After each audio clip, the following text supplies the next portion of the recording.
Hello friends, आज हम बात करेंगे बच्चों के मसाज के बारे में। हमें बच्चों की मसाज करनी चाहिए फिर नहीं करनी चाहिए। बच्चों के फेस की मसाज, बच्चों के हेड की मसाज, बच्चे की पूरी बॉडी की मसाज, क्योंकि मसाज बच्चे के लिए बहुत ही ज़रूरी होता है। जितना ज़रूरी बच्चे की बॉडी की मसाज होती है उतना ही ज़रूरी बच्चों के हेड और बच्चों के फेस की मसाज भी बहुत ज़रूरी होती है, क्योंकि बच्चे का जितना ब्लड सर्कुलेशन अच्छा रहेगा बच्चे की स्किन उतनी ही ब्राइट होगी। तो इसलिए हमें बच्चे की मसाज बहुत ज़रूरी है, ख़ास तौर पे बच्चों की जब फेस की मसाज करते हैं, क्योंकि बॉडी की मसाज करने का तरीका अलग होता है और फेस की मसाज करने का तरीका भी अलग होता है। बच्चों की हेड की जो मसाज करते हैं उसका भी तरीका अलग होता है। तो हमें इन सब सारी चीज़ों का ख्याल रखना होता है कि हमें बच्चे के फेस की कैसे मसाज करनी है, बच्चों के हेड की कैसे मसाज करनी है और बच्चे की बॉडी की कैसे मसाज करनी है।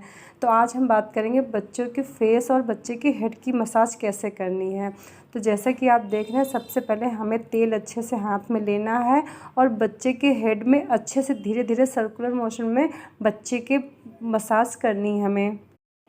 बच्चे की हेड की मसाज बहुत ज़रूरी है। जितना देर तक, और बच्चा अगर नहीं रो रहा है, बच्चे से आप बातें करते जाइए तो बच्चा आराम से मसाज करवाएगा।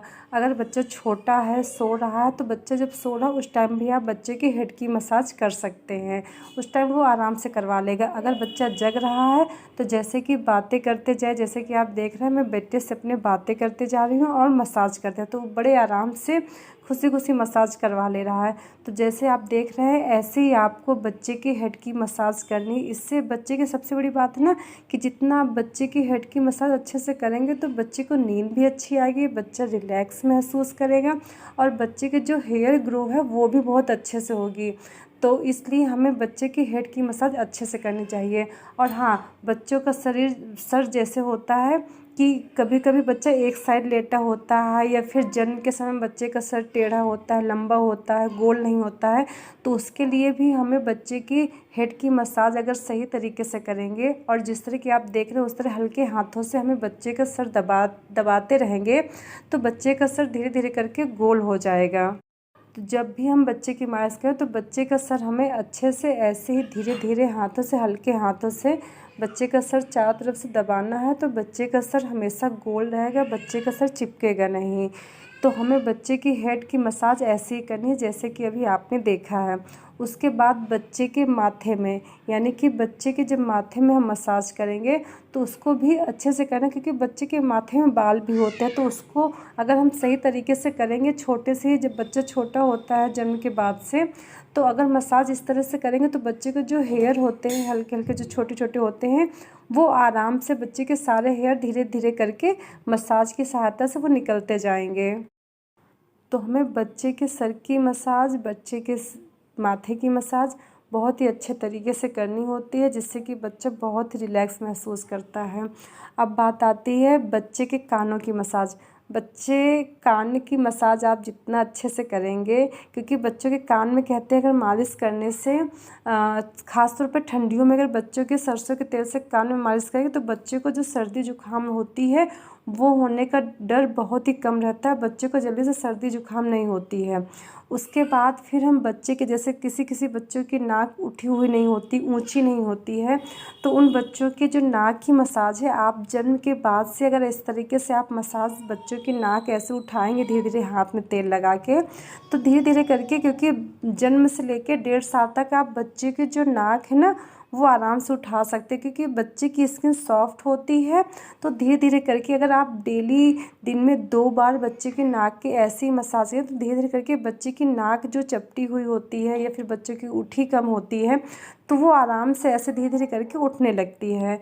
तो इस तरह जैसे कि आप देख रहे हैं आराम से बच्चे के हल्के हाथों से, बहुत दबा के नहीं करना है कि नहीं हाँ आप बहुत दबा के बहुत प्रेशर लगा के करें बच्चे के नाक की मसाज, तो ऐसा आपको नहीं उठाना है।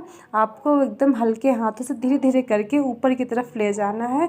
तो इससे बच्चे की जो दबी हुई नाक है वो आराम से बच्चे की ऊंची और बढ़िया अच्छे शेप में बच्चे की नाक आ जाती है।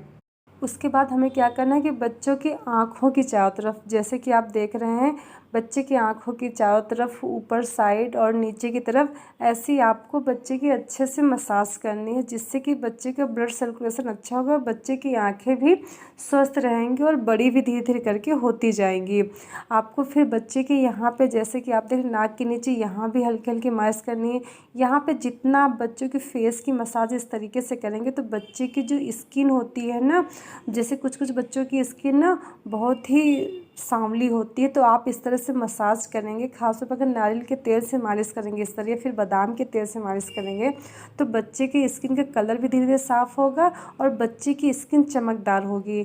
तो आप अगर इस तरह बच्चे के फेस की मसाज करेंगे, बच्चे की हेड की मसाज करेंगे तो बच्चे को आराम से रिलैक्स महसूस होगा और बच्चा सोता भी बहुत अच्छे से है। जितना आप अच्छे से मसाज करेंगे बच्चा उतनी ही देर तक सोएगा बच्चा आपका। और हाँ, ये मसाज में आप लोगों को बता दूं कि सिर्फ़ और सिर्फ माँ करेगी तो ये बच्चे के लिए बहुत ही ज़्यादा अच्छा होता है। तो ये आपको खुद ही करना है। बच्चे को जैसे आप मसाज करेंगे बच्चा उतना ही आपसे अटैच्ड होगा, बच्चा उतना ही आपसे जुड़ेगा। इसलिए बच्चों की जो मालिश है वो माँ को ही करनी चाहिए। मालिश करते वक्त जितना आप बच्चों से बातें करेंगे बच्चे उतनी ही देर तक और अच्छे से मालिश करवाते हैं।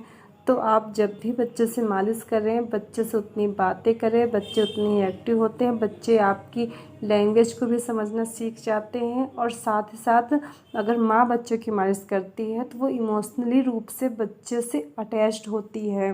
तो आप लोगों को ये चीज़ें ज़रूर करनी है। जब भी आप मालिश किसी आया से नहीं करवानी, किसी दूसरे से नहीं करवानी है। अगर बहुत वो है तो आप दादी नानी से करवा सकते हैं, लेकिन अगर हो सके तो आप बच्चों की खुद ही मालिश करें। और अगर आप लोगों को मेरा वीडियो पसंद आया तो प्लीज़ ज़्यादा से ज़्यादा लाइक करें, शेयर करें एंड सब्सक्राइब करें। Thank you so much.